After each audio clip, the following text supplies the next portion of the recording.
Assalamualaikum warahmatullahi wabarakatuh. Sahabat santri, bertemu lagi dengan saya yaitu Nurdin Ghazali. Dalam kesempatan ini sebetulnya ada rencana menjelaskan tentang hari Asyura.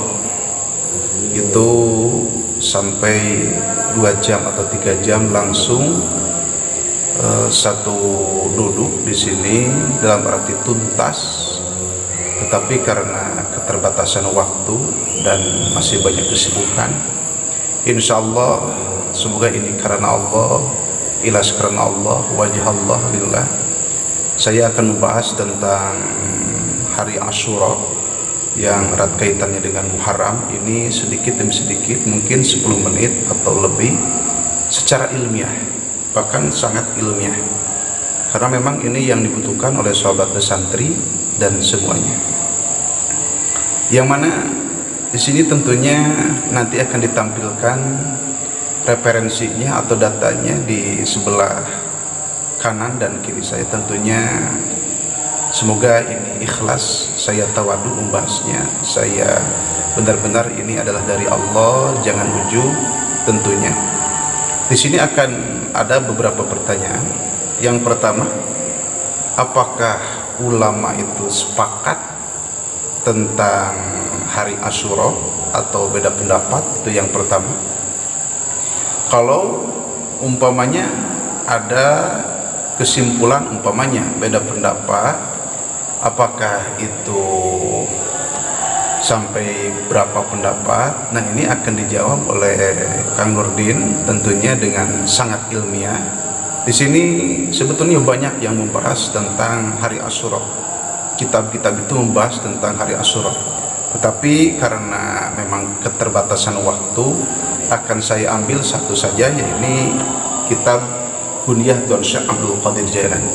Sekali lagi, kitab Bunyah Tuan Syekh Abdul Qadir Jailani. Mohon izin kepada para suhu, semoga saya membahasnya benar dan ikhlas. Kita akan jawab satu persatu. Yang pertama, apakah ulama sepakat atau beda pendapat tentang pemberian nama hari Asyura? Untuk jawabannya silakan dibuka di sini di kitab Tuan Syekh Abdul Qadir Jailani juz 2 halaman 55. Di sini dijelaskan, coba dilihat, wahtalafal ulama'u rahimahumullahu fi tasmiyati biyaumi Asyura. Jadi ulama beda pendapat tentang pemberian nama hari Asyura. Itu. Nah, di sini saya sudah membaca dibolak-balik karena takut salah. Karena kita tahu guru kita, ulama dunia itu reputasinya sangat dipertaruhkan. Jangan sampai memberikan informasi yang salah, apalagi bohong, apalagi hoax. Nah, di sini yang pertama itu ada mayoritas ulama. Faqala aktsaruhum innama sumiya yaumu Asyura li'annahu ashiru yaumin min ayyamil Muharram. Mayoritas ulama di sini berpendapat, kenapa diberi nama hari Asyura? Karena hari tersebut itu bertepatan dengan tanggal 10 Muharram. Oleh karena itu, maka mayoritas ulama memberikan nama hari Asyura karena bertepatan dengan 10 Muharram. Itu kalau menurut mayoritas ulama, dan ini yang sangat diambil dan dipegang oleh umat Islam. Ini mayoritas ulama. Ketika ada kaul itu ada kil umpamanya atau kaul, maka ambil yang kaul yang kuat. Kalau ada waqala ba'dhum umpamanya dan wa aktsaruhum, maka yang diambil itu aktsar karena itu mayoritas. Itu. Tetapi kalau kita lihat di keterangan yang lainnya, ini ada waqala ba'dhum. Di sini ada waqala ba'dhum. Menurut sebagian ulama di sini dijelaskan bukan sekedar itu pengertiannya, tetapi kenapa dinamakan Asyura? Nah, di sini dijelaskan juga, coba kita lihat kenapa dinamakan Asyura. Nah, Karena di sini coba kita lihat, wa qala ba'dhum innama sumiya Asyura li'annahu ashirul karamatil lati akramallahu azza wa jalla hadhil ummata biha. Karena hari Asyura itu adalah yang ke-10 dari sekian banyak karamah yang diberikan oleh Allah Subhanahu wa taala kepada umat baginda Nabi besar Muhammad sallallahu alaihi wasallam.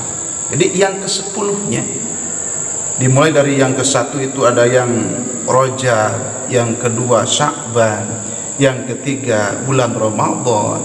Di sini dijelaskan yang keempat Lailatul Qadri, wal khamisatu yaumul fitri, wasadisatu ayyamul usyri, wasabi'atu yaumu arafah, wathaminatu yaumun nahri, hari berkurban, hari kurban, watasi'atu yaumul jumu'ati. Nah, yang ke-10 di sini wal ashiratu yaumu asyura.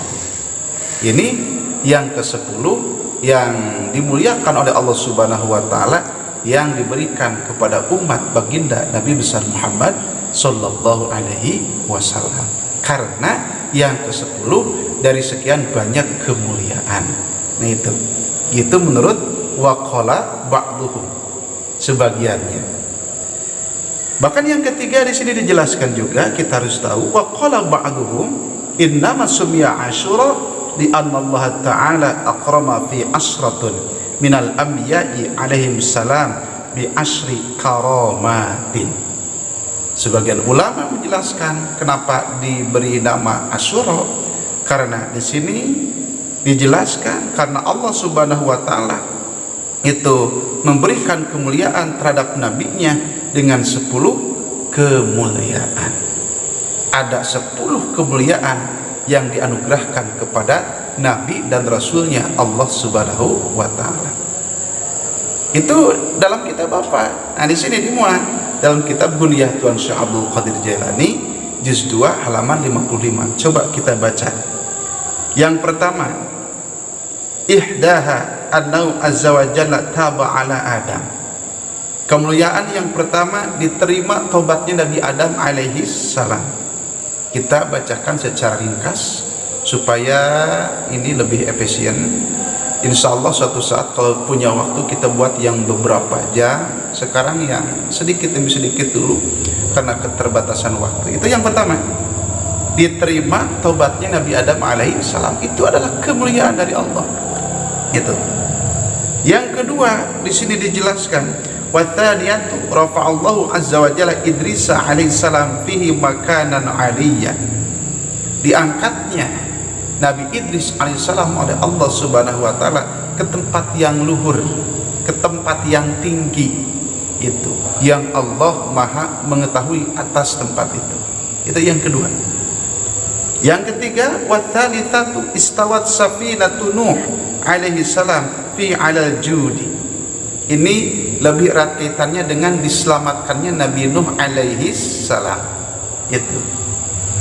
Yang keempat, di sini dijelaskan warabi'atu wulida Ibrahim alaihi salam fi wattakhadahu Allah taala khalilan. Nah, dilahirkannya Nabi Ibrahim alaihi salam dan diberi gelar Khalilullah, kekasih Allah. Itu kemuliaan juga. Bahkan wal khamisatu taballahu azza wa jalla ala Daud alaihi salam fi, diterima tobatnya Nabi Daud alaihissalam oleh Allah Subhanahu wa taala. Itu termasuk kemuliaan juga. Yang keenam di sini wasadisatu kasyafallahu durra ayyuba alaihi salam fi. Nah, Nabi Ayub itu diberi nikmat dari yang tadinya itu penuh dengan itu cobaan pahit, diberi oleh Allah dengan cobaan manis. Diangkat itu penyakitnya. Yang selanjutnya, yang keberapa sekarang? Ya, yang ke-7, wasabi'atu najallahu azza wa jalla Musa alaihissalam minal bahri. Diselamatkannya Nabi Musa alaihissalam ketika di lautan Kulzum kalau tidak salah. Itu kemuliaan. Bahkan di sini yang kedelapan, wa tsaminatu najallahu azza wa jalla Yunus alaihissalam min batnil huti fihi. Diselamatkannya Nabi Yunus alaihissalam ketika itu ditelan oleh ikan. Itu masih hidup, dan itu diselamatkan oleh Allah, itu bentuk kemuliaan. Bahkan selanjutnya, wa tasi'atu rafa'allahu azza wa jalla Isa alaihissalam ila sama'i fi. Diangkatnya Nabi Isa alaihissalam ke langit. Bahkan kalau kita ingin lebih ilmiah, lihat di tafsir Ruhul Bayan, itu diangkat Nabi Isa ke alam malakut. Itu dalam tafsir Ruhul Bayan. Alam malakut itu adalah alamnya para malaikat. Itu kemuliaan juga, masya Allah. Dan yang ke-10, wal ashiratu wulida nabiyuna Muhammadun sallallahu alaihi wasallam fi. Dilahirkannya Nabi besar Muhammad sallallahu alaihi wasallam. Itu adalah kemuliaan, 10 kemuliaan yang diberikan oleh Allah Subhanahu wa taala kepada nabi-nabi Allah, rasul-rasul Allah yang dipilih oleh Allah Subhanahu wa taala. Jadi ada mayoritas ulama yang berpendapat bahwa kenapa dinamakan Asyura? Karena hari ke-10 dari bulan Muharram. Kenapa dinamakan Asyura? Qala ba'dhum, itu dinamakan Asyura itu karena yang ke-10 dari kemuliaan yang diberikan kepada umat baginda Nabi besar Muhammad sallallahu alaihi wasallam, yang diantaranya Yaumu Asyura. Faqala ba'duhum, yang kedua, kenapa dinamakan Asyura? Karena ada 10 kemuliaan yang diberikan kepada Nabi dan Rasul Allah yang dipilih oleh Allah Subhanahu wa taala, yang diantaranya dilahirkannya Nabi besar Muhammad sallallahu alaihi wasallam. Nah, mana yang paling populer atau yang harus diambil? Ketiganya benar karena qaul ulama. Tetapi ketika itu ada perselisihan pendapat, maka yang diambil itu adalah faqala aktsaruhum, mayoritas ulama yang menyebutkan bahwa kenapa dinamakan Asyura? Karena itu adalah hari ke-10 dari bulan Muharram. Maka dari itu nanti ada di depannya apakah kita harus puasa, nanti itu insya Allah di video-video selanjutnya. Untuk itu kepada sahabat santri, mohon maaf Kang Nudin belum bisa memberikan konten 2 jam atau 3 jam langsung sekaligus karena keterbatasan waktu dan masih banyak kesibukan yang diantaranya yaitu mengajar santri dan lain sebagainya. Mohon maaf atas segala kekurangan dan kesalahan. Wallahu muwaffiq ila aqwamit thoriq. Wassalamualaikum warahmatullahi wabarakatuh.